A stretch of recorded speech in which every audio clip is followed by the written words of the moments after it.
ITF fundamental certification program that I'm attempting to roll out across the country. So, life is good, always working, talking to folks like yourself every day, trying to improve culture for young black males in relation to this diversity and inclusion thing that we have going on in this country right now, whether we are actually moving forward toward that initiative or we are just having a lot of hearsay and just listening to ourselves speak, but being a part of that initiative to try and improve the plight of young black males through this organization. Let's do this. And some people are not agreeing with the systematic plight of young black boys. Do you agree with that? Definitely. There's definitely several systems that we have in place. We're all aware of the school to prison pipeline. Right. We're all aware of mass incarceration in general. We're all aware of the gang violence in our major cities like Chicago and Atlanta and LA. We're all aware of those things. But there's another thing happening in our school systems that is working against us as well, right? So, like, take a young man like myself. I have a degree in electronics engineering technology. I graduated high school with a 1.69 GPA. And people say, well, how does that happen? How do you become an engineer after graduating high school with a 1.69 GPA? And systemically, those systems that are put in place, one, I never had a black male educator. Right. So we know as black men, it takes black men to raise black boys. Now, that right there, that's a juggernaut for social civilization to fully understand. Now, I'll tell you what I believe. I believe that the powers that be always knew that. Absolutely. And how you knew they knew that is because if you take the movie set that you may have seen of a king and a queen, they had educators to come into their home to teach their children to be kings and queens. Absolutely. They may have reached out to other cultures to know what they know, but that was not teaching them. They had them in the house to teach them who they were supposed to be, kings and queens. We've never had that as a black culture. We've had educators, we've had our people who have advanced, but it was very little. Like even when we had our conversation with mentoring, black men mentoring, we're just not inundated in those spaces. Absolutely. And if you look at what we're taught in the education system, right? So if black males only make up 1% of our public education workforce, it's 1%. So it's highly likely, like me, most of us will never have a black male educator. In engineering, had I not gone to an historically black college and university, I would have never had a black male educator. Now, what happens with that, right? So I talk to young kids all the time, and I also launched a tech school for black boys. Right. And one of the reasons I did that was I was talking to some kids in a DC public school system, and we were talking about engineering and STEM. And one of the young black boys said to me in middle school, he said, Coach Moore is kind of what they call me. Coach Moore, why is it that if you're smart, you get pulled away from this classroom and thrown in class with the white kids? Why is that? So one, when that happens, there's a couple things that happen with that, and that happened to me. Mm-hmm. But one, if that kid does not want to be pulled away from his friends, what does he do? He dumbs himself down. He acts out, right? So he can stay down. Has nothing to do with his intelligence and his ability. He's intentionally trying to stay with his peer group. So he said again, well, why do we have to be moved away? And I said, well, you know what? That's a problem, and you should not be moved away. But the signal that we're giving is, in order to be smart, we symbolize being smart with being white. There was a movie that you just triggered with Sean Connery and the black boy who was very smart, but he went to the local public school in New York. And I'm not remembering this movie, but when he ended up having to go because he played good basketball. Remember the movie I'm thinking of? Yeah. And he ended up going to that private school, and the teachers could not believe he was this smart. And so he tried to dumb himself down to get back into his school. And his principal was like, I'm not going to let you do that. Right. Jamal was the boy's name, but I'm not going to remember the name. What's the name of that movie anyway? I know what you're talking about. I can't think of the name of the movie. But I know what you're talking about. And that's kind of like my life, right? Right. So I got expelled from middle school in 8th grade for fighting. Fought a lot. Just a product of my environment. If you couldn't fight, then you had to fight. Right? Yeah. So I fought so I didn't have to fight. I fought so we're not going to mess with Gearld, because if we step to Gearld, it's on. Right. So I fought so I didn't have to fight. So I get expelled from middle school for fighting, and it was at the end of the school year. Because it was at the end of the school year, when it came my freshman year, the expulsion meeting to be kicked out of public schools was happening at the beginning of my freshman year. So it just so happened that because this was one of the first expulsion meetings of the year, the superintendent of schools, I went to school in Rochester, New York, upstate New York. The superintendent of schools happened to be in this meeting.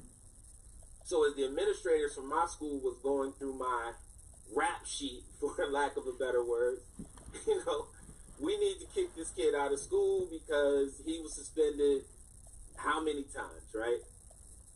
So the superintendent was sitting there at the end of the table, and he wasn't saying nothing. And me and my mother at the meeting, the superintendent isn't saying nothing until the administrator from my school was giving, what he thought should happen with me in relation to school.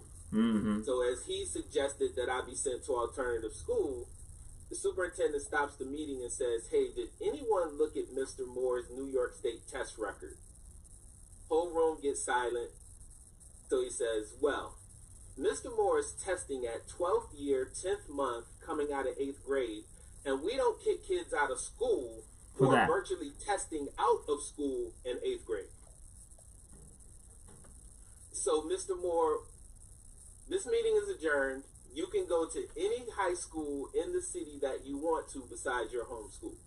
And I chose to go to a vocational school where I took 4 years of electronics, which was kind of a passion of mine as a kid.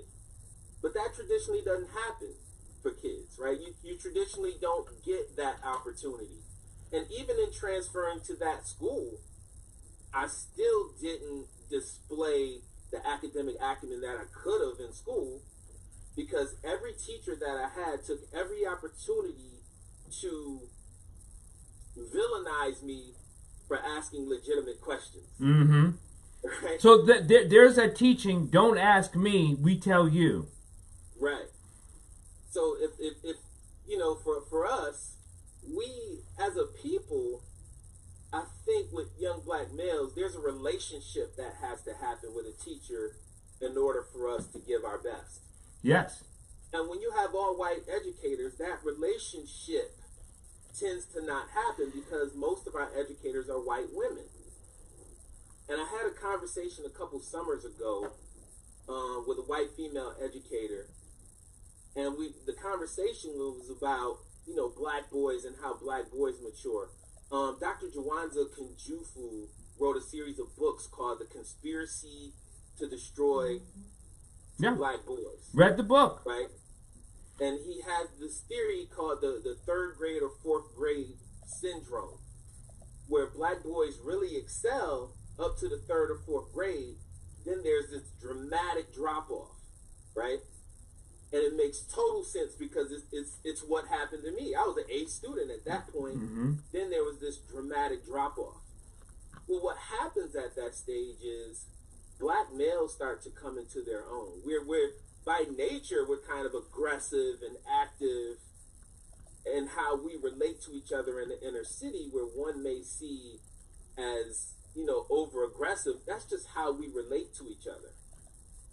But teachers begin to become afraid of black boys in that 3rd or 4th grade. They're starting to hit puberty. Right. They're growing. Right. They're starting to look intimidating. Right. So this one teacher, she said to me, you know, she was comfortable, so she was keeping it real. You know, well, they're so cute between kindergarten and 2nd grade, and I was like, kind of like puppies. Right. And she was like, yeah. And I was like, all right, now come on. But that's how they view us, right? Kind of like puppies.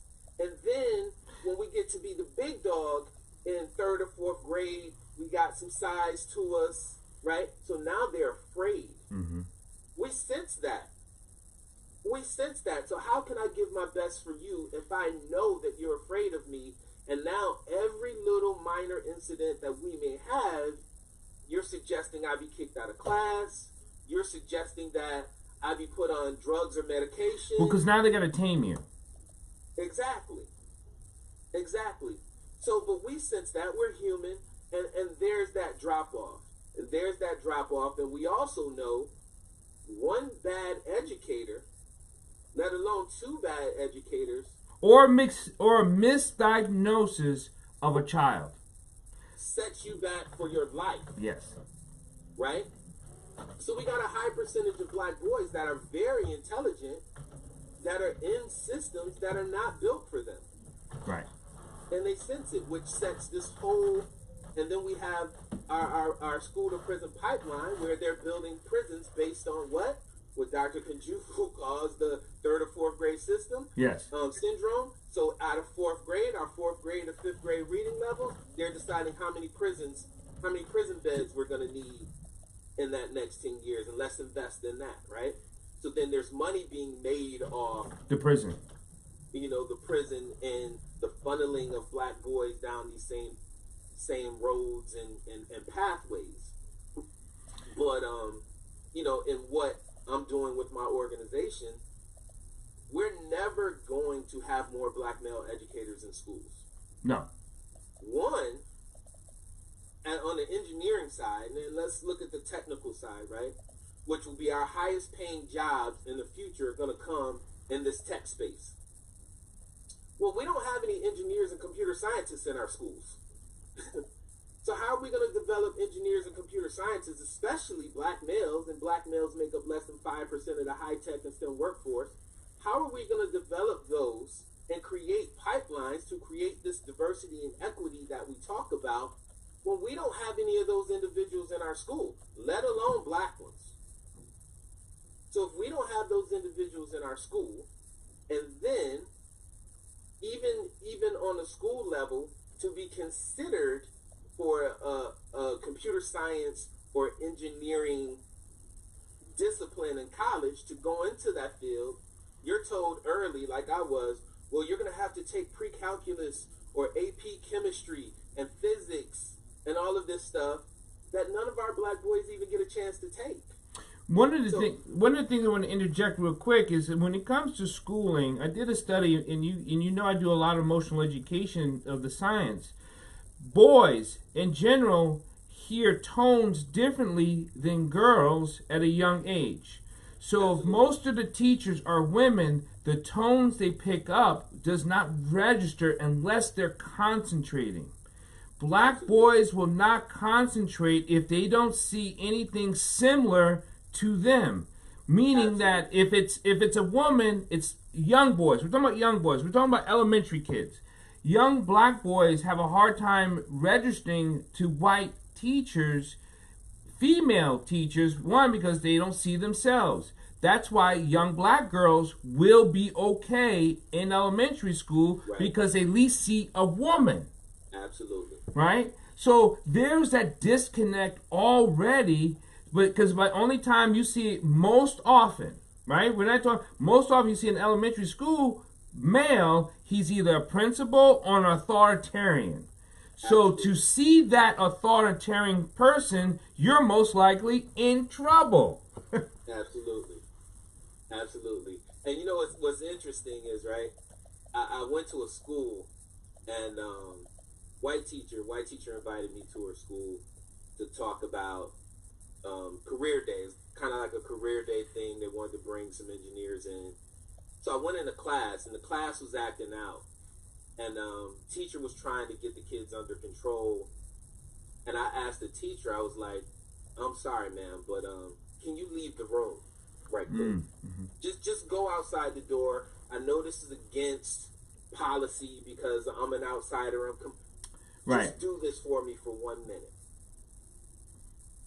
She left the room. I blew a whistle. Got everybody's attention. That's Coach Moore coming out of you. That's what I'm... Right? Right? But the difference was, as long as she was in the room, she was the power. Right.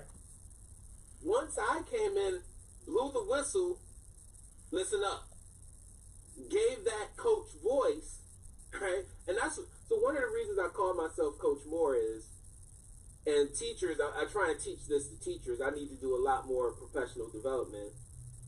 But the teacher is equivalent to the snitch, right?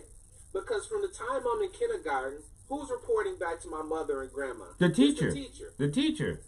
Right? And who are you supposed to tell? The teacher. Right? So we all know in the hood what happens to snitches, right? They get stitches. Right?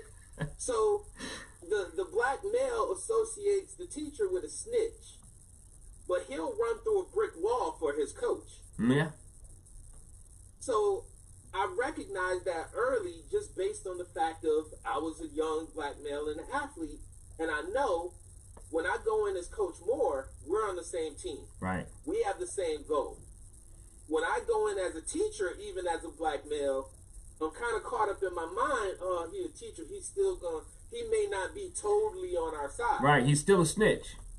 But as the coach, I can go in there and I coach the lesson. I don't teach the lesson. Right. I coach the lesson. Right? Which makes a huge difference. And you're a psychology guy. You understand the psychology of that. And most of our teachers don't. You know, our educators don't. I do teacher development, and I always try to teach. As people say, well, what do you like to teach? I like to teach teachers to be better teachers, whoever you're teaching. And that's because we, on an energetic level, on all other kinds of like a vibration level, but what you think you are transmitting is really what you are inside internally. So if you're not comfortable with X, Y, or Z, doesn't matter what you're showcasing, it's transmitting the opposite to the other. And it's even worse when a child doesn't have a good home life. So they are hungry, so they seek out that comfort from the opposite. And that's why they pick up that internal, you don't really like me. You have to be here because you need to be, but you don't really trust me or like me. Right. And that is repelling. Absolutely. So when you think about that, right, you think about in the early grades, right, you have these teachers, and when they do work, typically most teachers, they have this reward system. Right. Either you get stars, right? We have this chart where you get stars. And we'll do well at that for the first, from kindergarten to maybe second grade. White people think in the terms of objects. Yes. We think in more relationship. Yes. So by the time the second and third grade comes, that star doesn't excite me anymore. That star doesn't bring me any joy. No. Because now I don't have a relationship with you. So I'm not motivated to perform for you for this star. The star has no value. The star has lost its luster. And you may be able to get girls to continue to want to achieve, hey, I got more stars. But boys are not going for that. You're like, young black males are not, we're not, we need to have a relationship with you, especially depending on our home setting. Right? So if I'm not having the greatest relationship at home, I'm definitely not going to have a great relationship with the white female educator. Right? So, and it's just, and then it's just that spiral from there. But what I think we can do, and this is what I'm doing with Mission Fulfilled, is I'm getting professional men in tech, and we're building situations and opportunities for black men to teach black boys outside of the school system. What type of pushback are you having from non-black people? So if you think of the name, Tech School for Black Boys, right? So the name is intimidating. Yeah. The name is intimidating. And when I say, well, is it only for black boys? No, I would love for white boys to participate in this program because it brings another perspective to our boys to work together and draw from. But because the name, you're going to shy away. The name, I even had a guy tell me the name is racist. So the name, my book name, Motivate Black Boys. Right. Well, that's racist. You know, how to prepare for careers in STEM. That's racist. But then I asked the question, is it not true that every engineering school in the U.S. was built for white men?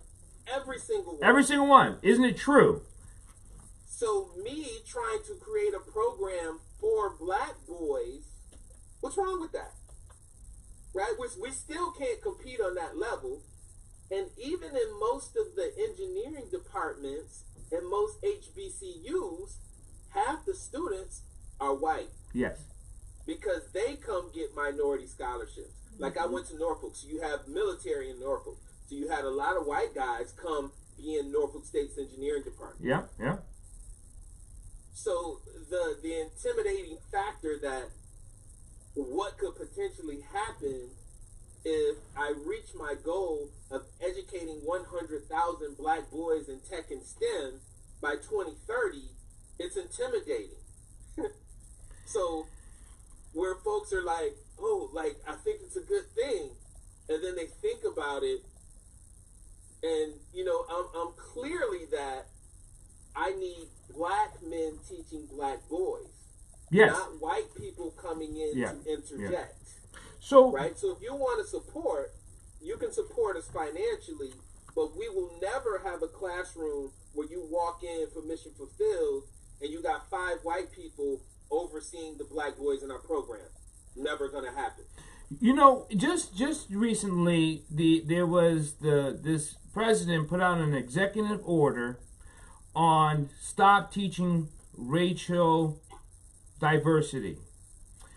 They are not allowed to teach any diversity training in the federal buildings. You ask them and they say they agree that there's racial inequality, but they're not allowed to talk about it. Right. How are we, you know, it's like one of those things. We want to, it's like, it's literally the executive order says we want to keep you separated no matter what. Right.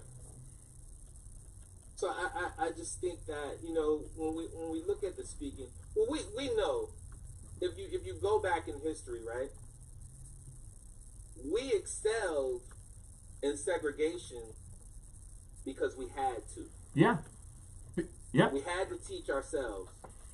We had more doctors, we had more engineers, we had more lawyers, we had more, even though today we allegedly have more opportunity.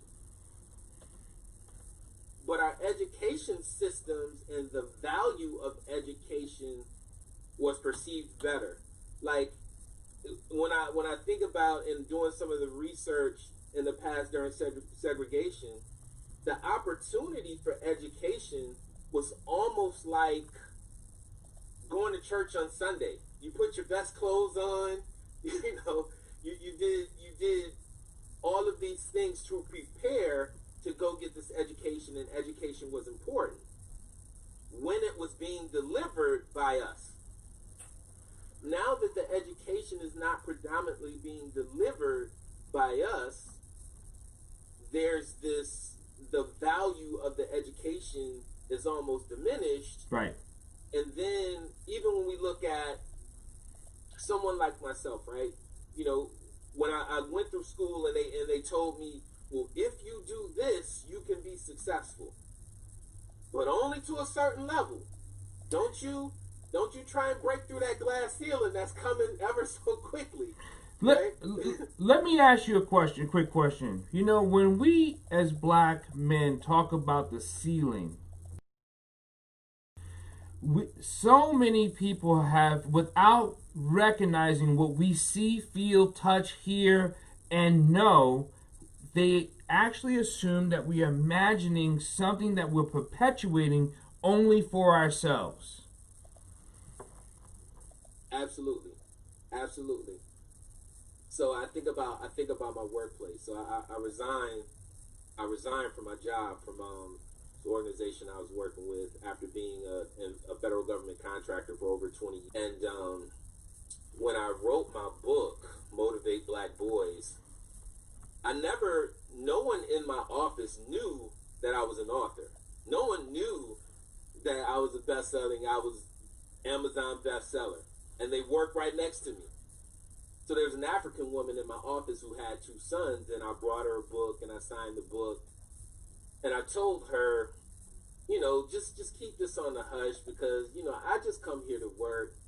I don't really need the drama here. Like, I just come and get my check because, you know, I've reached my ceiling, and I enjoy going home at the end of the day to my family and doing the projects that I do to help young brothers on the side. So she got excited, like, Gearld, we gotta go out and tell everybody. And I'm like, all right, just keep it on the hush. So she goes and she starts telling everybody on her lunch break. So everybody starts coming back. Gearld, I didn't know you're best known. Motivate Black Boys. Well, why motivate Black Boys? Well, who do I know more than being a black man? That's all I know. That's all I know. I can't tell you I motivate white boys. I can't tell you that. I can tell you what it took for me to get being a D student. So a lot of the white guys got my book just so they could see what was in it. Right, right. You know, some of them were on both sides of the fence, right? Because I talk about at 12 years old, I had my first police encounter.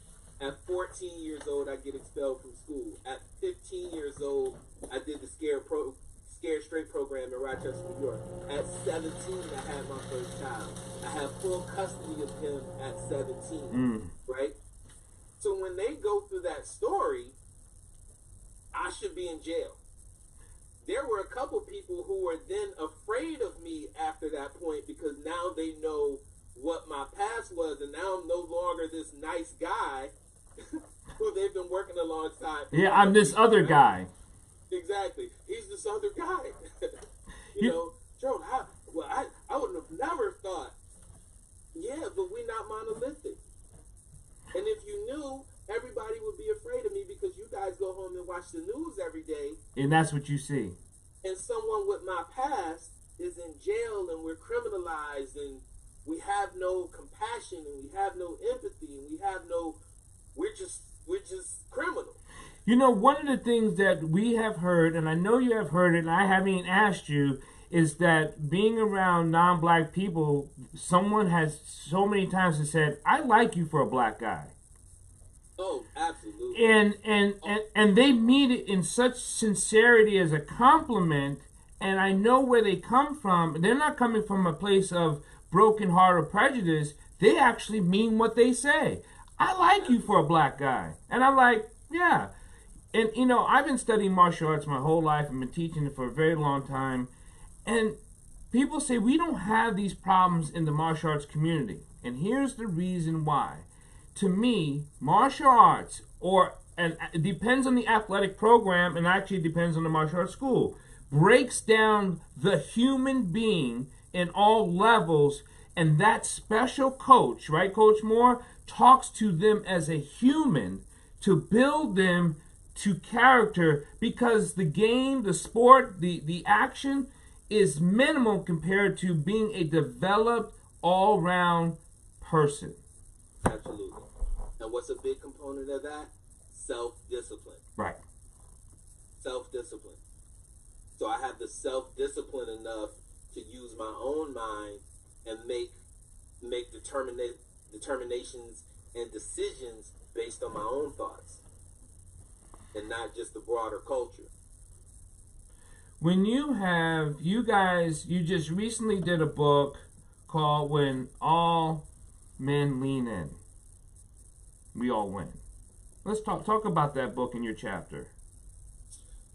First of all, I think it's going to be an awesome book, and you can pick the book up at whenmenleanin.com. But my chapter, I talk about the future of the black family sits on the shoulders of black men. And this is why, right? When we look at the family and the family structure, if we go back in history, what was the first way they decided to destroy the black family? Taking out the black man, right? To the point where in today's society, we'll take ourselves out. What we have to do is get back to the point of where, and I'm probably complicit in this, right? When we become successful as black men, what do? What's the first thing that we do when we become successful? Most often is you run away from your race. And your home. Yeah. Right? Our communities. Yeah. So the vision of success for the black man when he's successful is to leave his community and go perch himself in a white community so he can be accepted. Right. Assimilate. So the most successful black men are taking away from black community, and even that's systematic. You know, that's a system in itself.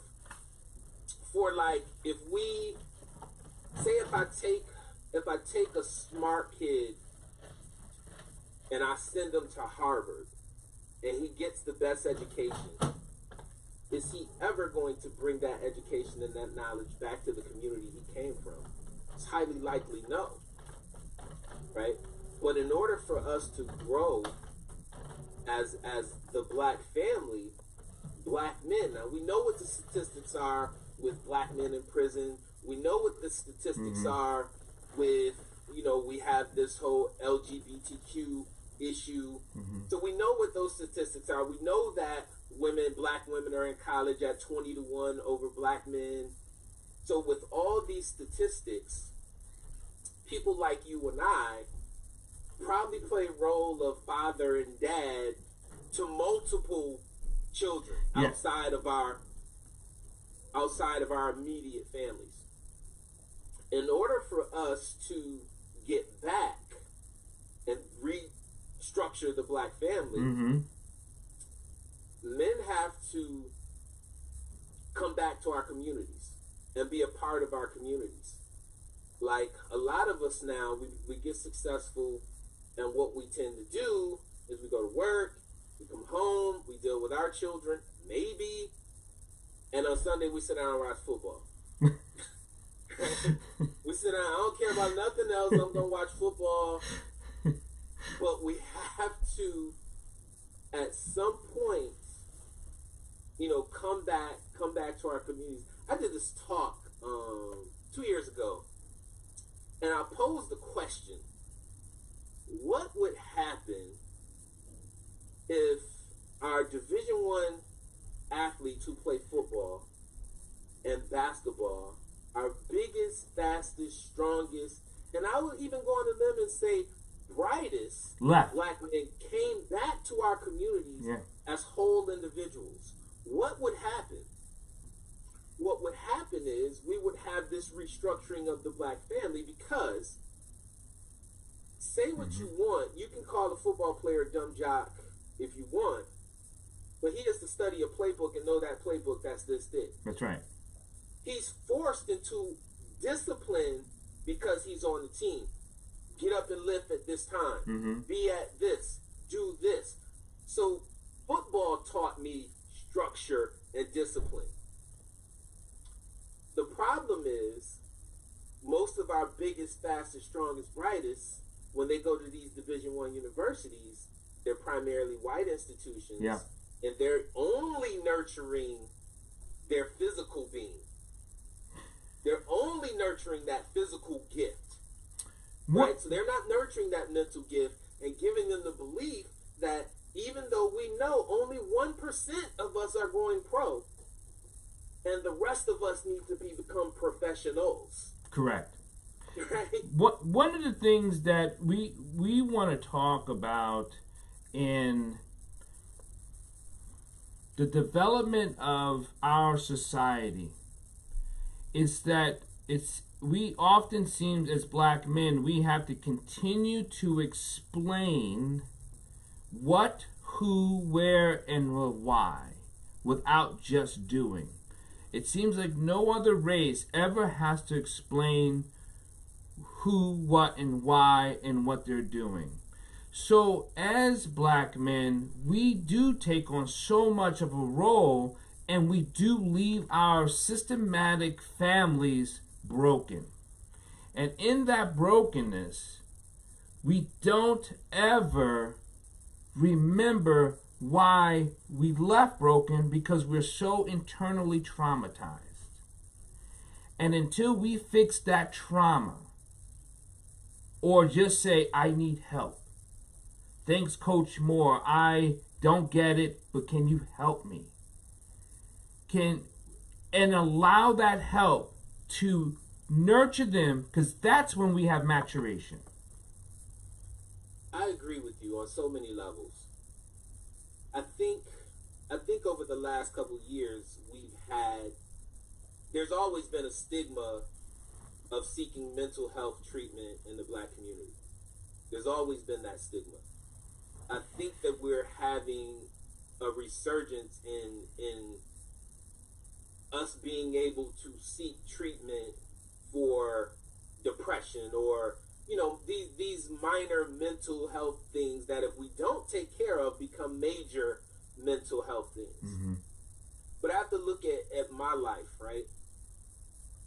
By the time I was 18, I knew 15 to 20 young black men that were murdered that I grew up playing football with, Mm-hmm. grew up around the corner from me, that I had personal relationships with. That's abnormal.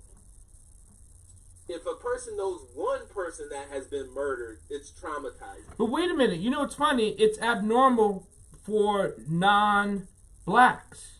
Right. Because Right. if we go get our hair cut together in a black barbershop, you know it, I know it. Everyone's going to be like, yeah, me too. Me too. And my cousin, my uncle, and all of it. So what does that do to you as a young man? What type of post-traumatic stress Right. are you carrying All the way that through. whole time? Yeah. Right? So my uncles, my father was in the middle of 12 children. My mother was the oldest of 9 children. My mother had 6 brothers. My father had like 7 brothers. 100% of my uncles and my father at some time in their life struggle with alcohol or drug addiction. Mm. Based on that fact, my chance of success was pretty much would be slim to none. Yeah. Based on the fact that most of us are going to tend to be how we were raised and what we saw in our communities. Mm-hmm. So looking at that, and I don't know how I escaped that. I've never drank or never do anything like that. But when I think about that trauma that I watched happen, because my mother was the oldest of 9, when her brothers were in stress or having family issues or being dragged to the drug clinic, that came through my home. That came through my home because my mother was the oldest. My grandmother had passed away. My mother was the matriarch of her family. So as I watched all of this happen, and then my father's parents died when he was like 11. They were killed in an accident or something like that. So my father and his siblings basically raised themselves. And my father's from Georgia, and my mother's from South Carolina, and they met in upstate New York, because they went north looking for work. Mm-hmm. But when I look back at my family and all of the pain that I saw my uncles go through that led to them being alcoholics and chemical, addicted to drugs. And I think about all of that and what I've come through. Like, it's amazing that I'm here. Well, I'm glad you're here. Excuse me? I'm glad you're here. And we don't get told this enough, but I'm proud of you, brother. Oh, man, I appreciate it. But when we look at our young black males today and think about everything that we have to go through just to kind of be level, right? Just to kind of be level. If you grow up in the inner city of Chicago and you live in a war zone and, you don't see a way out. You don't see a way out. So if I'm hungry and I'm struggling and my mother may be on drugs or my father may be on drugs, and the only thing you can tell me to get out is to go to school and get A's, but I may not have food at home, that doesn't work. Like the equation doesn't add up. So the only thing that I can do, I'm in survival mode from the time I'm 7 and 8 years old. Yes. And, and when your brain is in survival mode, and this happens because we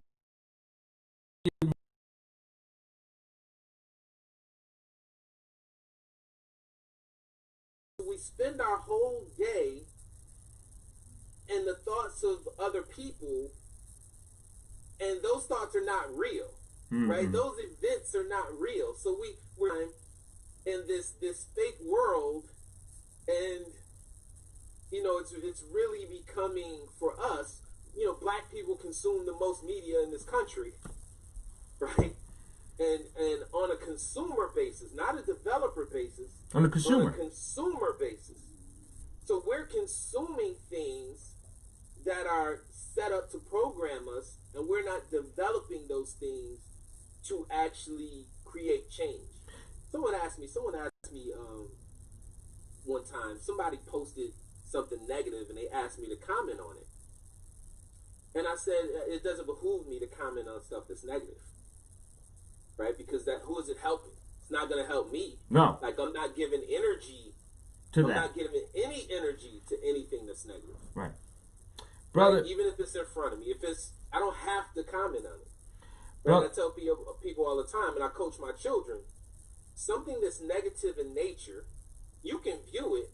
You don't have to comment on it. You're not being forced to comment on it. Even if someone asks you, you're not being forced to participate in negativity. And I think we go down that trap, and a lot of our shows that are being created, that are so-called good shows for black people in this reality TV space, is negative in nature.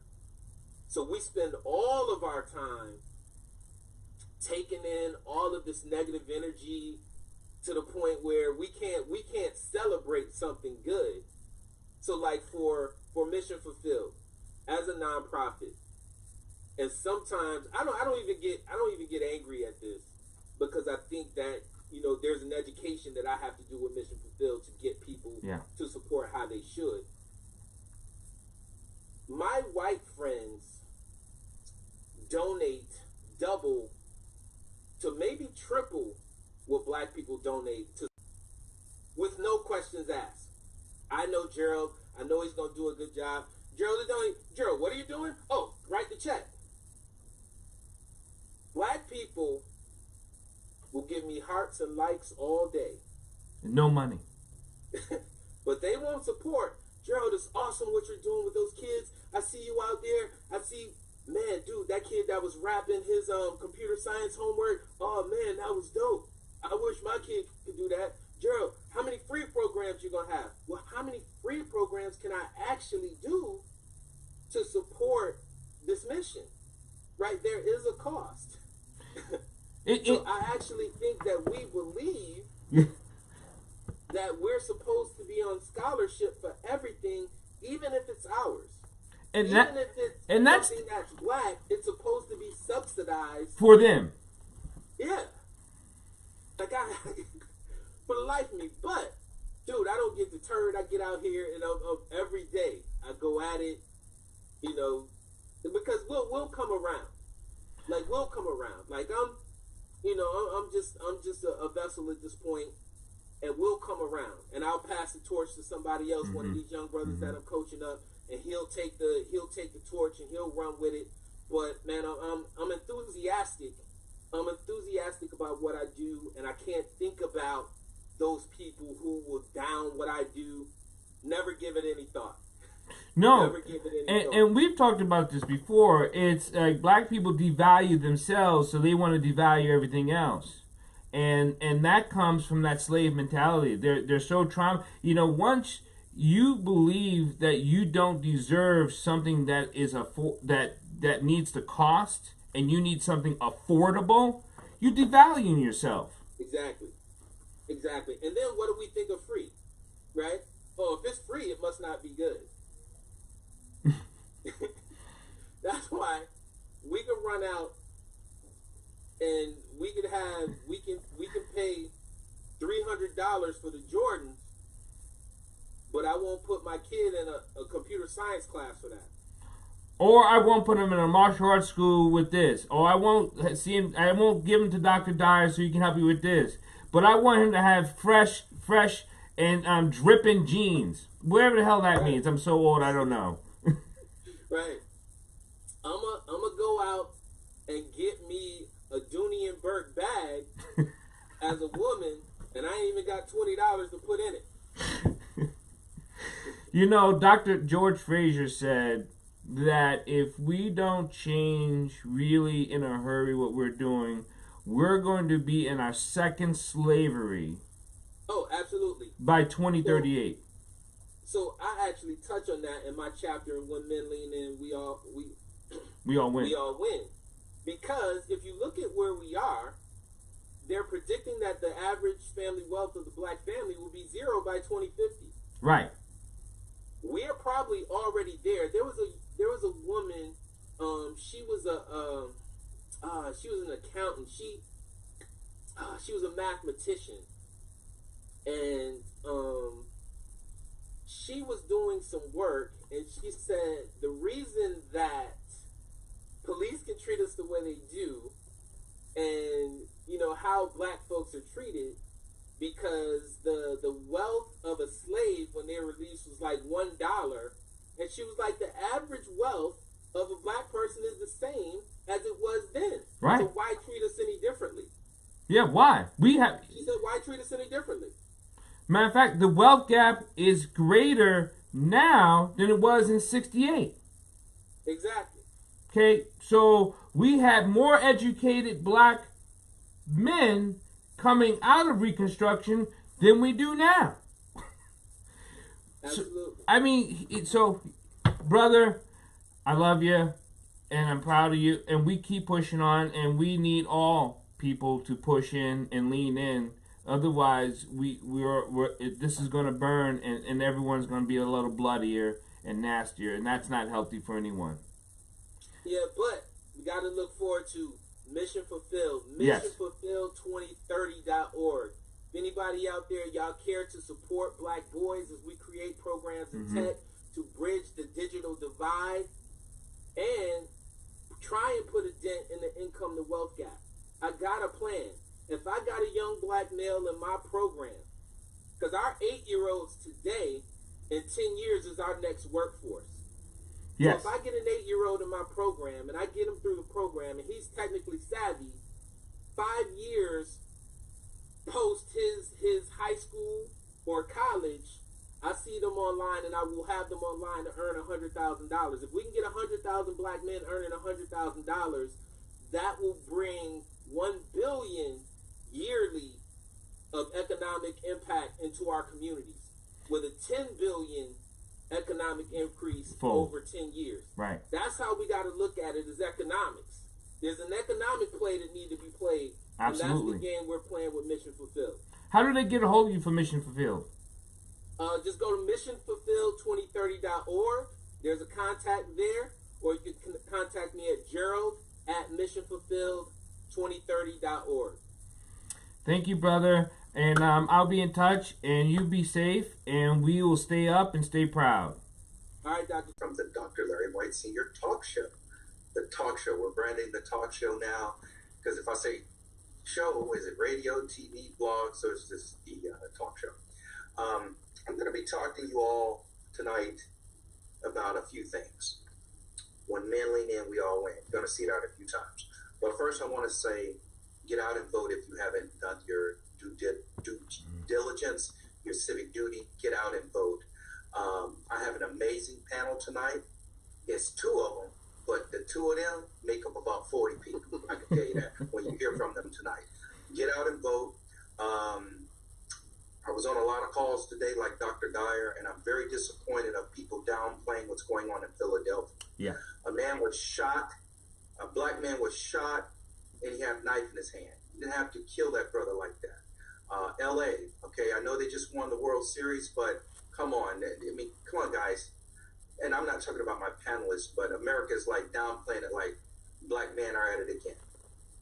I'm just, wow, we just can't seem to remove ourselves from a negative stigma, systematic thing. So I just want to say, black men do lean in, and we're going to show y'all that tonight. Without further ado, we're going to have a lot of great things, a lot of great discussions, because we know we got to vote to get 45 the hell up out of here. I'm going to be very clear. Normally don't endorse candidates on my show, but he has to go. I'm 52 years old in the next 3 months, and this is the most important election of my life. Everybody's life. We can't go another 4 years like this. So with that being said, I would like to introduce my brother, already a best-selling author.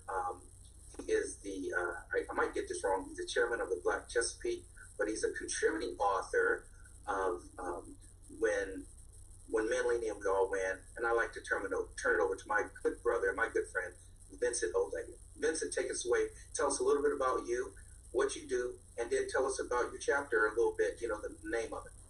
What thank you, Dr. White. It's all what privilege to be with esteemed persons like yourself and Dr. Dyer, just having a little fireside chat. I like to kind of characterize these because we're at a comfort level. The flames are burning hot in our soul, in our mind, and in our communities. But we're here to still turn it up a little bit higher. And when I say turn it up, I mean leaning in. This book, When Black Men Lean In, We All Win, is a book about empowerment, about education and representation and advocacy and revitalization. But not just physical revitalization, but spiritual revitalization. As you indicated, I am the founder and president of the Blacks of the Chesapeake. This is a nonprofit foundation that is dedicated to sharing the achievement of men and women in the seafood processing and maritime industry throughout the Mid-Atlantic region. We write books, documentary films, school curriculum, public programming to tell the story about men and women whose lives have been shaped by the Chesapeake Bay, the largest estuary. And I know it's a fancy word for some of our viewing audiences, but estuary is where salt water and fresh water come together. And the Chesapeake Bay is the largest estuary in the United States, and African American men and women have been integral to the prosperity of these industries. And in closing, what I'd like to say for this first opening salvo is that my title in the book is entitled Black Families Matter, calling men into action during troubled times. Mm-hmm. As we look at the pandemic, as we look at the thought on African American men, women, children, and families, we have to emphasize that families do matter. And that's one of the things that I long for as a kid born in East Baltimore. I consider myself a country boy from East Baltimore. Once people stop laughing and say there ain't nothing country in East Baltimore, I'll tell them that my parents hailed from the Carolinas. My mom from the greater Rocky Mountain area, my dad from below. I'll tell you more about how just getting out of the asphalt and concrete of the city to get on the bay, to get on the farm, It's a lot of kids, some adults that have never walked on the first path or stuck in a mud puddle, and I still enjoy both. Thank you, Doc. Hey, look, I appreciate you. I'm up here. Let me just go to the table of contents and tell y'all what page you're on. Vince O'Leggett. Vince, you are on the new, as we had to republish this baby here. 45, page 45. So you go to page 45. And I just want to show y'all, I'm a live guy. Go to Dr. Dyer here in a second. But page 45, y'all bear with me, y'all. That's what happens when you go out on date night with the wife and come right back and go on the show. But we need those date nights. We don't get those date nights, we won't have a show. I don't care what you say. Yeah. And look, Vincent O'Leggett, actually page 39, page 39. And he's amazing. He's amazing, man. I mean, before we go over to Dr. Dyer, when I came to Annapolis, I was told to get connected with a few people, and Vincent O'Leggett was one of them. I've learned so much from you, brother. We're going to dive into that Blacks of the Chesapeake, because we're not just going to talk about when black men lean in, because we leaning in with Blacks of the Chesapeake, with all that good stuff. Ladies and gentlemen, that's listening to the show, shout out to you. Share the broadcast, give us some hearts. I want to thank Brother Wesley Webb. Things in my world should be reciprocal. If I help you, help me. I ain't talking about cash. That'd be good too, but just introduce us to some great people in your circle. I met this brother about a week ago. He put me on his show, and it was amazing. Dr. Dyer and I was on the phone the other day for 2 hours. Man, that was one of the best. I'm 52. I'll be 50. I keep saying I'm 52 in a few months. But that was one of the best 2-hour conversations I had in my life. Give me some likes, give me some hearts, share the broadcast.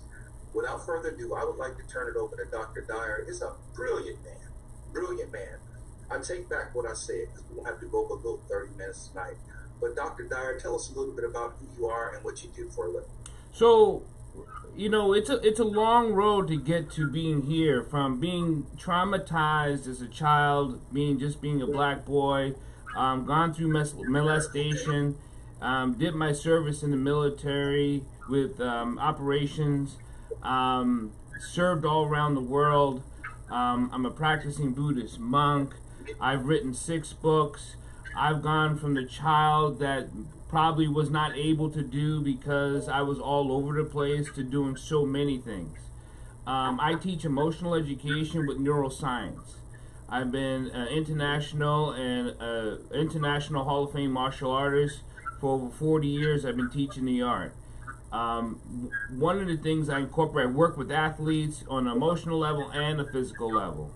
I've worked in the Olympic Training Center. I teach hand-to-hand combat, I teach gun, knife, positioning to dedicated servicemen and women and people who protect the streets. I love this country, and I love being what I do for people who go from A to B to want to live a whole life. I've been one of the top naturopathic doctors in New York, recognized in the International Health Organization. I've worked with the UN as a UN ambassador. I am also the United States Director of International Alliance with the Federation of Association of Advancement of Visible Minorities. So we're in over 32 countries. We're the 5th largest non-profit NGO that sits at the UN table around the world. That is just a sum. I'm a dad. I have 9 kids, 7 beautiful daughters, 2 beautiful sons. I have 7 grandchildren, 1 on the way, and I'm 53. Amen.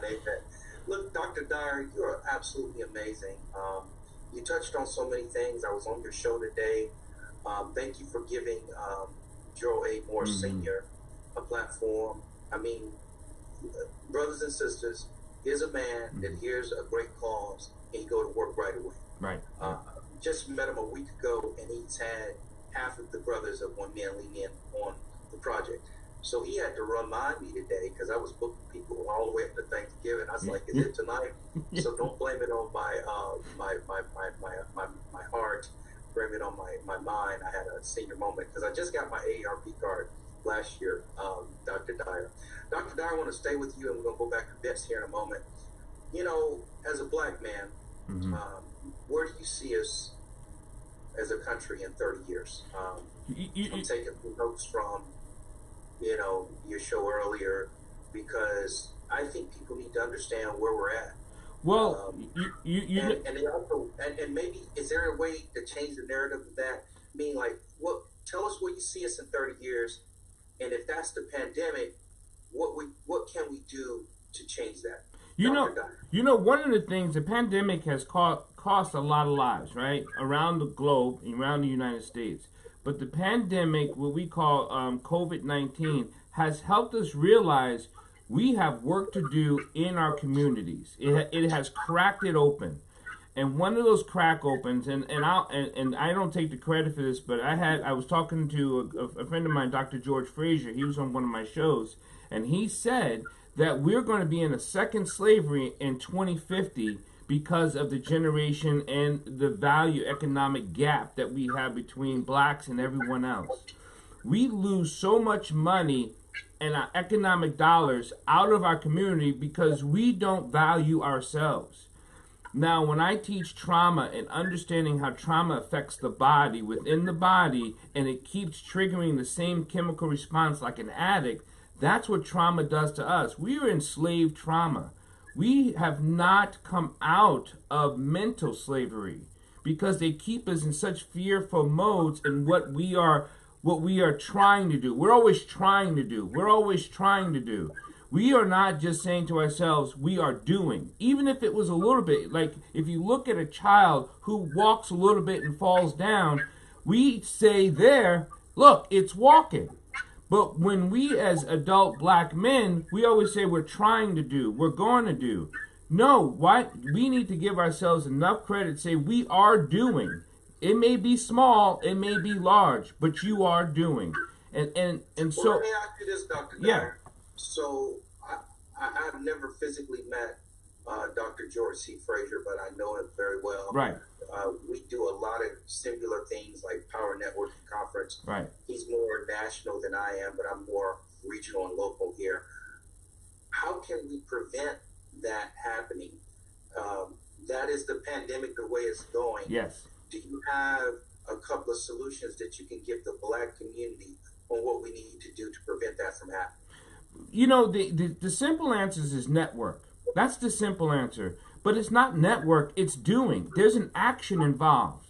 We have to figure out that we're going to do.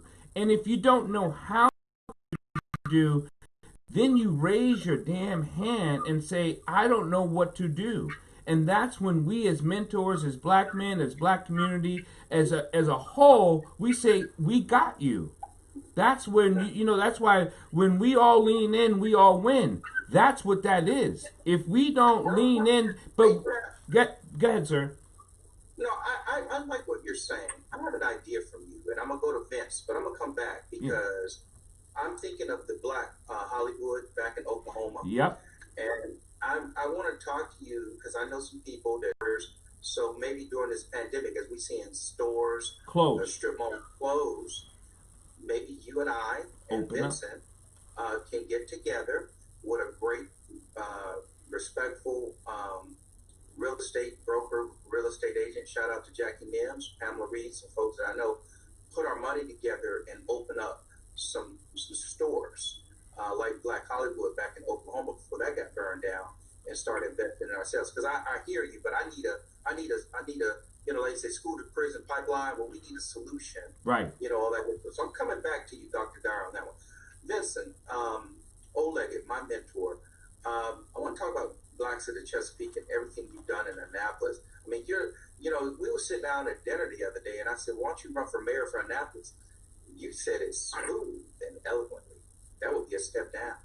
And I'm like, man, mayor of Annapolis, Kuta Kinte, step down in Annapolis. His, I used to work at the Naval Academy, and for the record, when I see Bancroft Hall, It disgusts me because people didn't know that the first slave ships that hit Annapolis was divvying out slaves in Bancroft Hall and sending them over in Baltimore. Vance over at what's that place to sell all the food over there? Over in Fells Point.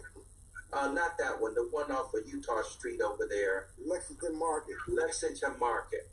And so, what I wanted to remind people, when the slaves came into Annapolis from the slave ships, sold right there in Annapolis, and then divvied out over to Lexington Market, which if you could barely find a black business there today, you know.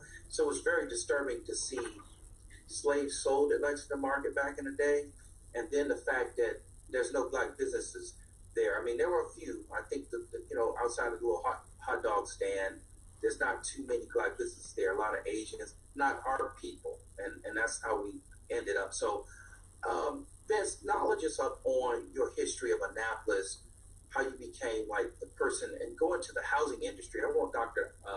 Dyer to hear your housing experience, because you've been helping black families get out of, you know, where they were living in situations. You've helped build up that Annapolis region, and you've worked in the highest authority for housing to help our African Americans.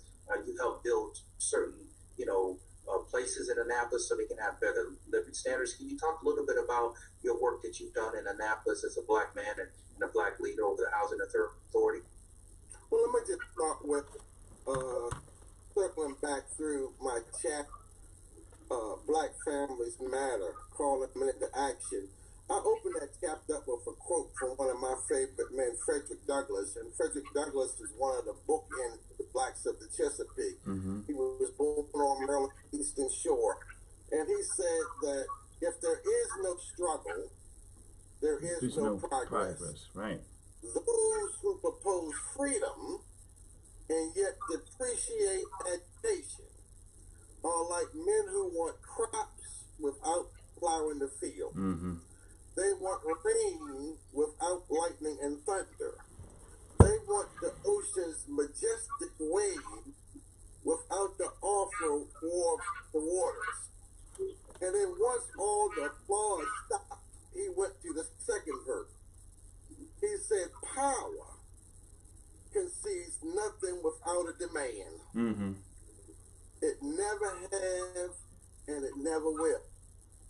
And so I just use that as a launch board to address some of the other tangential issues that you brought up. Yes, I've run several multi-billion-dollar corporations. I've run several housing authorities. I was president of the 45th largest school system in the United States, and I run the county board of education based in Annapolis, the first African-American male to be president of the school board. And I mentioned that not to toot my own horn, but as we talk about the challenges of black men in America, when we talk about the challenges of being able to navigate through the system, whatever it is, whether it's the hood, Wall Street, or Main Street, we have to learn it through networking, as Dr. Dyer says, as passing on knowledge, appropriating knowledge, helping people sidestep some of the things that we have gone through. I've seen 67 Christmases.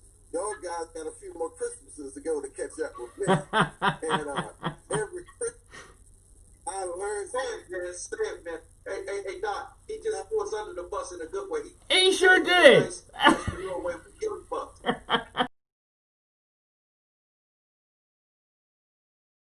Kwanzaa, Hanukkah, or Christmas, but I've gone around the globe a few more times. The work, my passion has always been working with the elders in the community. As I describe myself as a country boy out of East Baltimore, what that has done for me is one, it reinforces the fact that I am streetwise. Mm-hmm. I mean, Baltimore ain't Hollywood and Vine.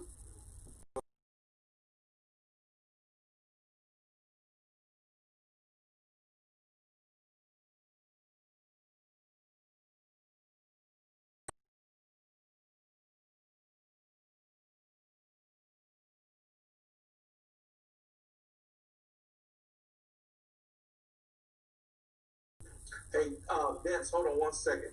Shout out to Jackie Mims that's watching. Shout out to Byron T. Deese who's watching. He's a part of the anthology. Shout out to our Wesley Webb is in the building. Hey, Wes. I would not know. Hey, Wes, I would not know this brilliant mind. See, this is the way I got family told me to get to know Vince. Wes told me to get to know Dr. Dyer. So shout out to these folks and everybody. Charlamagne McCarter. Wow. They like to get their name out because I know if I'm listening. See, Dr. Dyer gave me a shout out today, and I appreciate that. Oh, Courtney Lee Smith out of Atlanta, Georgia, my sister. She was on the show today. Courtney Lee Smith, thank you so much. Y'all continue to like. Come on, let's get this thing up to 100 people. Charlamagne McCarter, come on, keep liking. Let's get this thing up to 100 people. We're getting ready. We got about 10 minutes left. Byron T. Deese, Wesley Webb, Jackie Mims. Come on now. Come on, y'all. And I'm a marketing guy, so Gearld always tells me, so the brains is Gearld, Dr. Dyer, you, Vince. I'm a networker, connector kind of guy. So, like, Gearld be like, hey, that's my wheelhouse. Talking about certain. So, finish up, Vince, because I do want you to know by the time I was 26, Vince, I've been around the world 3 times. Mm-hmm. 3 times. I mean, I've seen a lot of walks of man. And I just want to say this to make you laugh as we go over to Dr. Dyer. When I was in my 20s, they'd be like, oh, you're just a young buck. Well, yeah, right. You're right. Yeah. In my 30s. In my 30s, right? Yeah, you're just a young buck. Yeah, you're right. Yeah. I was always the youngest guy in the group. They hit like 40, 45. I hit 50. I've hit 50. And I'll be 52 in a few months, but they were like, you're still a young buck. I'm like, look. I've been on this earth a half a century. Right. You can't call me a young buck. And so, hey, Vince, that's not for you, big brother. But I'll be like, look, I've been in 2 wars, a couple of wars, I done took some bullets. So, hey, look, as Charlamagne McCarter would say, Charlamagne, the name means king. Charlamagne, he said, he put some respect on my name, damn it. Go ahead, man. What I would say before you segue over to Dr. Dyer is that education, housing, these are rudimentary things in our community. But as I talk about the environment, environmental justice, not just urban renewal, but urban removal. As we look at gentrification in our community, Dr. Dyer talked about it. Some of my Hebrew friends, I make $1 flip hands 7 times before it leaves the neighborhood. Right. I doubt one and out. And so as we try to teach economic empowerment, many of the colleagues in the book, my fellow co-authors, one of the things I would say before you pop over the doctor is that I've read each one of these anthologies, and it's the beautiful model right on cooperative economics. Each one of us sewed into a project on a tiles, and to have 15 men make the deadlines, checks don't bounce, punch the ticket, we're on a production, write, rewrite, edit, push the go button, get it on the street. I work with watermen that build boats, and they say, Vince, push the boat in the water, then we'll fix the leaks. Right. If you got the boat sitting up on the side of the dock trying to figure out when it's going to float, push it in the water, and we put this project in the water. Come on, look. Hey, look, Vince, I forgot to tell you, Dr. Dyer, as we segue over to you, we forgot that to mention, because Vince let us know the other day that he's an admiral. So when the admiral walked in the room, real admiral, like right. If people know the Navy, when the admiral walked in the room, you stand up. As we look at So when the admiral comes in, you have to stand up. Vince, we're going to come back to you for closing remarks. When men lean in, we all win. Dr. Paul Dyer, I'm going to be honest with you. Paul W. Dyer, my brother, he told me I couldn't call him Doc, and I said I have to because there's not a lot of people that's got that doctor title. See, like I'm an honorary, I got my doctorate degree through an honorary process. This guy, he went the traditional route, and he's so an amazing guy. And so I may call him Paul if we come over to his house and play some spades or bid whist. But it's important to credential him properly, because I told him the other day, I said, how long did it take you to get that bachelor's degree? that master's degree and that doctorate degree, all the labs, dissertation. I did write a dissertation and all that good stuff as well. But some people don't have to do that with an honorary doctorate degree. Right. But please allow me to call you doctor, because the younger people need to know the work that you put in. You know, and he was reluctant, but he bought in and understood the process of all the great hard work, so we can honor him. Dr. Paul Dyer, I just wanted to say, please just spend the last few minutes talking to us of what's the significance of the black man in the home, in the community, in corporate America, and how can we change the narrative? We've been, not you personally, not you, Ben, we've been talking about a lot of the things that's wrong, but what are the solutions, Dr. Dyer, that we can do to start seeing some progress in the black community? You know, one of the things I think it's a staple is to be proud. Be proud of yourself. And you spoke that to me the other day. It's like, you be proud of what you have accomplished. And not be prideful, be proudful. You know, there's a difference between boasting of yourself and carrying yourself with pride. And a lot of black men have had to damper themselves to feel like they didn't want to make other people nervous or afraid in the room. So we dimmed our light so we didn't want to put people off. Well, we have to stop thinking that we're putting people off or that we're broken. And if we are broken, own up to it. You know, that's the other thing that we really need to do as black men. We need to own up to our brokenness. We need to own up to our sickness. We need to own up to the things that we have made our mistakes and forgive ourselves. Because forgiveness goes a long way. Because I'm not forgiving others, I'm forgiving myself, not because of where I think I should be, where I think I could be, where I think I need to be, but forgive ourselves and accept that where we are right now is the next step forward. Because that's the one thing a lot of black men don't do. They keep saying, if you hear conversations, I can't wait till I get this. When I get play ball, or when I make that next level, I'm going to do this. Well, you're missing what you are at this moment, of who you are. So if you don't accept who you are and be proud of what you are, then you will never have pride even if you get there.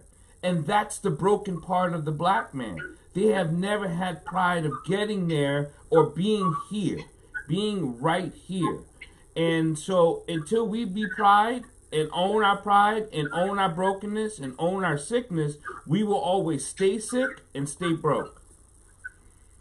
Dr. Dyer, I'm going to challenge you. I just want to say, in this book that's right here, y'all probably can't see it, and I'm going to piggyback off my big brother Vince, Frederick Douglass. It's easier to build strong children than repair broken men. Right. Listen.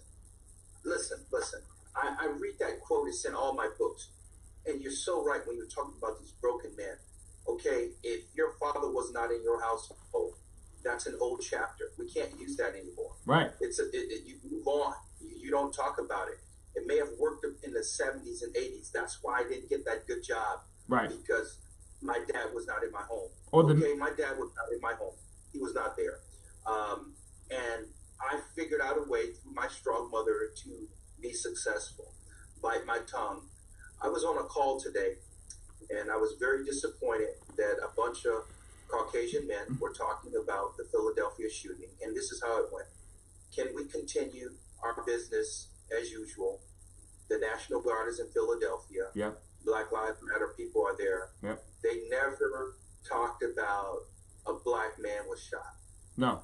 They just talked about there was some looting and protesting. I spoke up. It was 75 people on the line. I risked my contract and said, hey, that's not an accurate statement. A black man was shot for the 50th time this year, and he had a knife in his hand. You couldn't have not shot him in the leg to detain him, but you shot and killed him. Mm-hmm. And the statistics that you and Gearld talked about earlier, I mean, we do matter. They never said Breonna Taylor's name in the courtroom the other day. Right. Look, right. I am so pissed. I wrote this book with 14 amazing men. I want to shout their names out.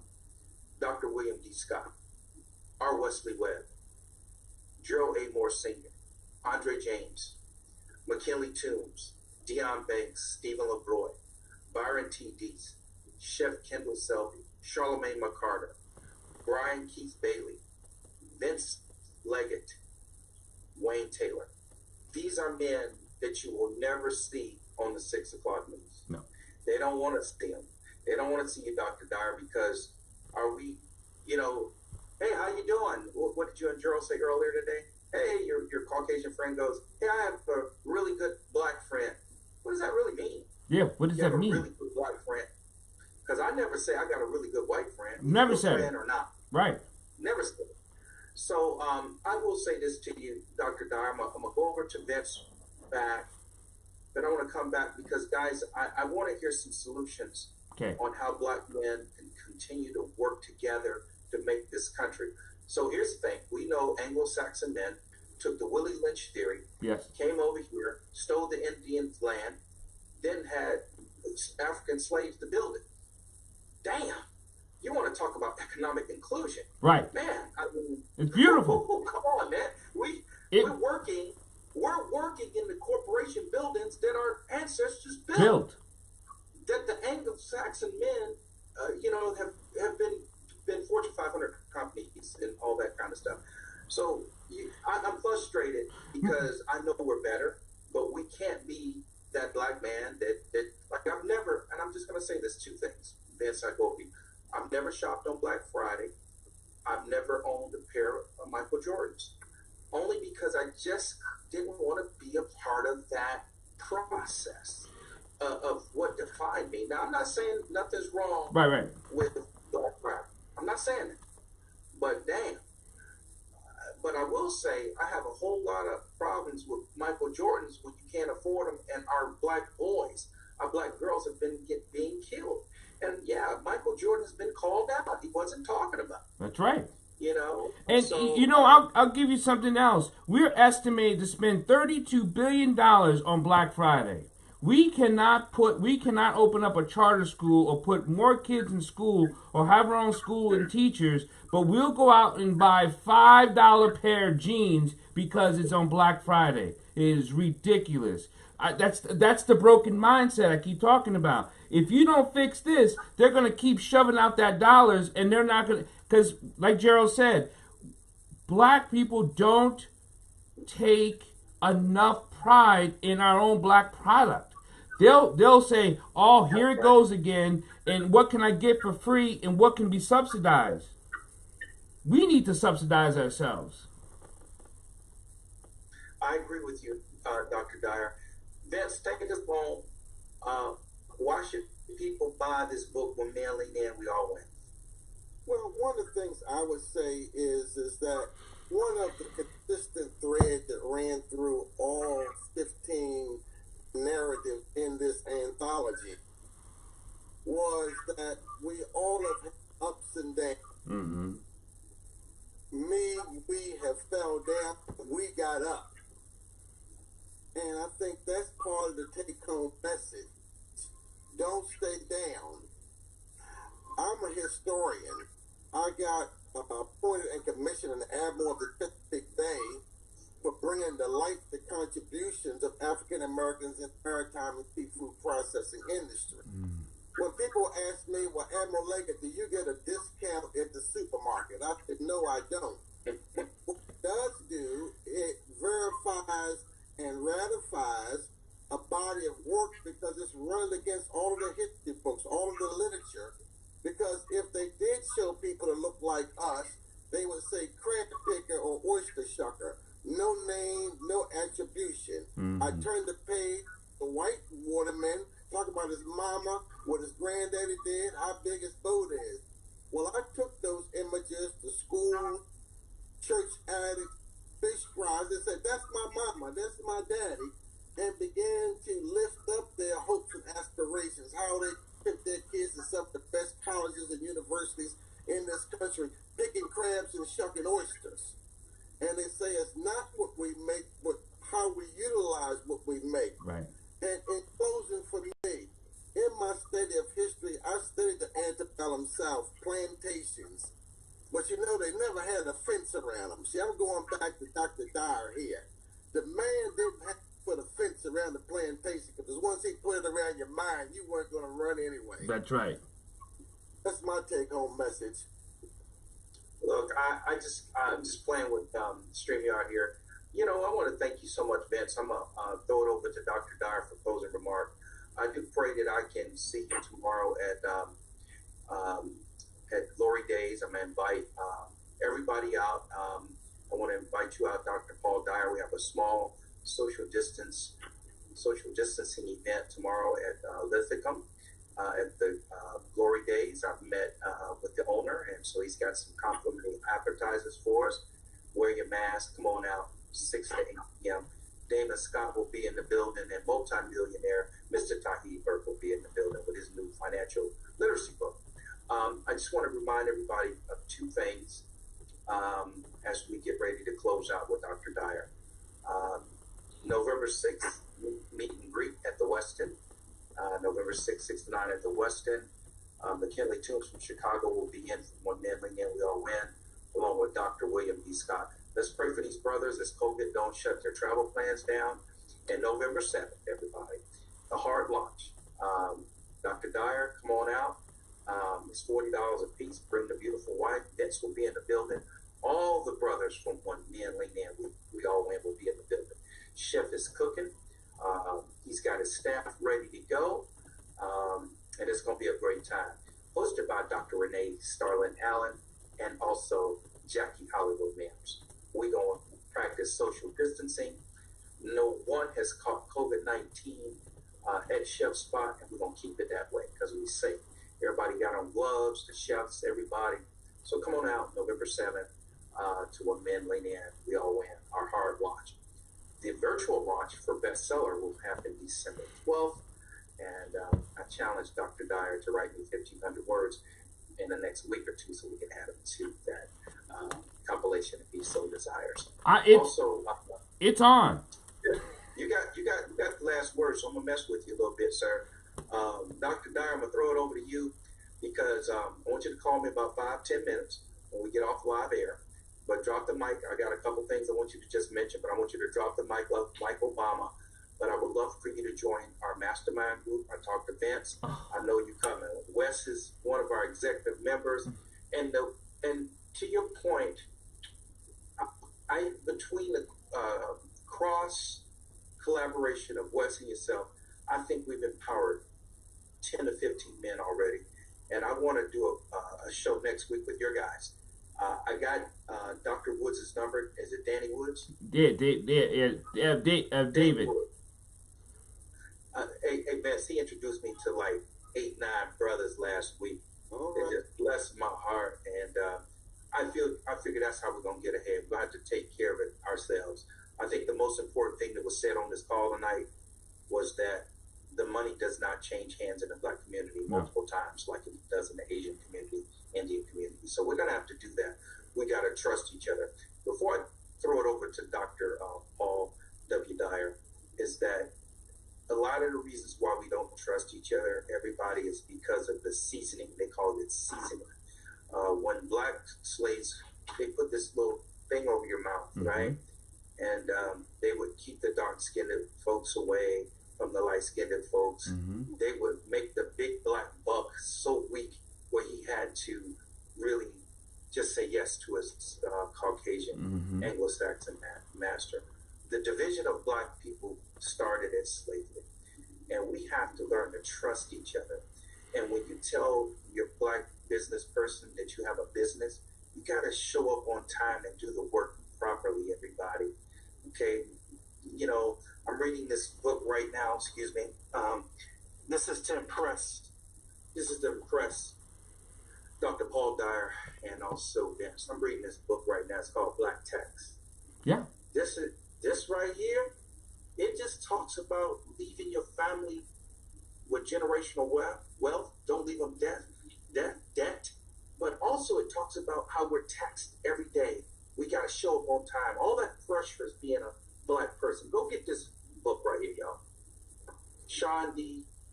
Rochester, he's worth $500 million. It talks about everything that Dr. Dyer's talking about.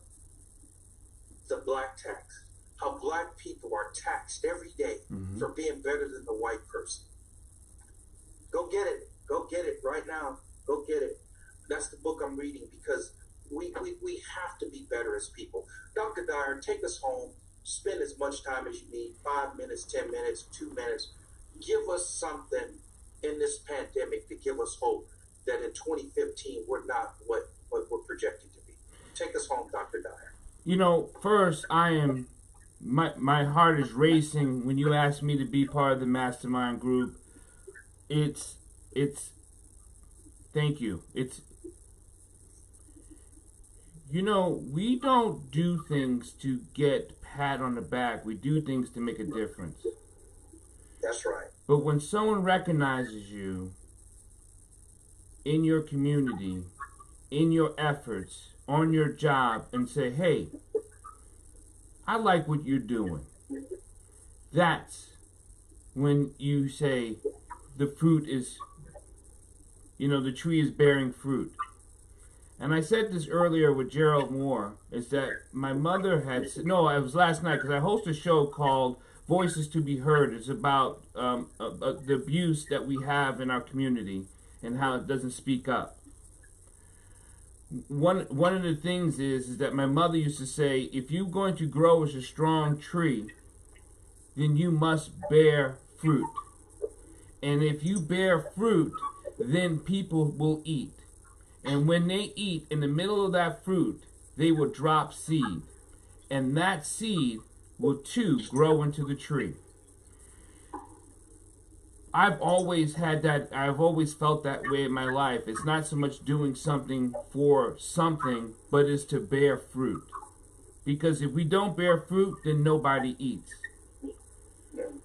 It's going back to Frederick Douglass, the great educator, and I happen, one of the person that reminds me so much of Frederick Douglass is Dr. Cornel West, right? And I had the pleasure of visiting with him and sitting with him for many hours, and he really said he said many things because he talks, but there was one thing he said that resonated and still vibrates every day with me. Until we become I, we will never be us. And that means all of it, all the brothers and sisters, until we become an I, we will never be us. And people can look at that and say, are you just talking about your black people and this people? Once you start putting that in your head, you're already lost. But I tell you what, we can never be in the we because we don't value us. That's right. So we even take ourselves out of it. So when we talk about solutions, my main solution is this. If you don't understand your troubles, you got to ask for help. Ask for help. Because we do not know the house you live in, the room you live in, the lights that not on, the food you don't eat. There are programs out here that many people take advantage of except black people. Because we don't know if you're in trouble until you come to us. Because we're not knocking on your doors. And we shouldn't have to. And don't be so damn prideful saying, oh, I don't need your help. The hell you do. I need your help, Dr. White. I need your help, Mr. Vincent. I need your help. Why? Because I want your help. Because until we become strong together, we're lost. We will stay on that ship and they will drown us until they get what they want. Because they're already getting what they want. We need to get what we deserve. There's a difference. Amen. Dr. Dyer, you deep. I was talking to Jackie Mims the other day, and she said, how brilliant is Vincent O'Leggett? And if you listen to Vince speaks slow and carefully. And I learned so much from both of you all in the past 48 hours, past week. We got to do this again. Yeah. I thank you, brothers. I'm going to call you in about 2 minutes, Dr. Dyer. I'll give you some information. Hey, Vince, I met you. Don't let Dr. Dyer beat you in the mastermind group. Don't let him beat you. Don't let him beat you, Admiral. And what happens is we cross-connect networks. You know what I'm saying? Yeah. The 100 Black Men of Wesley Webb has got this platform together by way of the mastermind group. Think about if we add your network, Dr. Dyer, to this platform, along with Vince. Now you got 50 brothers, 100 brothers across the country. Right. Right after the pandemic, we on a plane, Tampa, Atlanta, San Antonio, the whole Alamo, and I call it San Antonio, Dallas, and Houston. And for my brothers, you all have written some great books. I just want to say shout out to When Men Lean In, We All Win. All of you brothers, man. You know, to God be the glory. To God be the glory. God bless your families. Everybody get out there and vote. Yes, vote. And I see y'all in person. I pray that I see you tomorrow, Vince. I pray I see you tomorrow, Dr. Dyer. Well, I won't be there tomorrow because I'm doing a breast cancer fight for breast cancer. So we got an event tomorrow night. I've already dedicated my time to fight breast cancer. Right. There you go. That's all right. Because guess what? The next thing I was going to say by the sound of my voice in the name of Jesus. Because by the time I see y'all next time after tomorrow, which I know I won't see you, it's going to be November 6th at the meet and greet at the Westin. That's right. And November 7th. And we're going to have a new president. Yeah. All right. Come on. Come on.